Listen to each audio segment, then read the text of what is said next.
Second hand motorcycle কিনছেন? এই ৫টি আইনি বিষয় না দেখলে আপনার টাকাও যেতে পারে, বাইকও যেতে পারে। সেকেন্ড হ্যান্ড মোটরসাইকেল কেনার আগে এই ৫টি বিষয় অবশ্যই যাচাই করুন। ১ নাম্বার বিআরটিএ রেজিস্ট্রেশন। বাইকের রেজিস্ট্রেশন বৈধ আছে কিনা এবং কাগজপত্র আপডেট আছে কিনা দেখুন।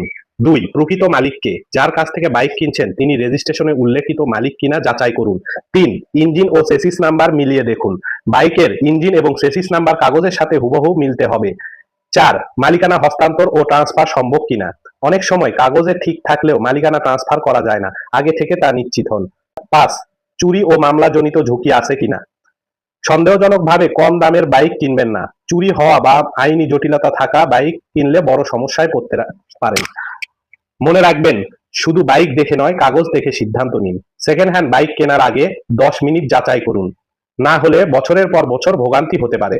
ভিডিওটি ভালো লাগলে আমাদের পেজকে সাপোর্ট করুন, ফলো করুন এবং লাইক করুন, কমেন্ট করুন।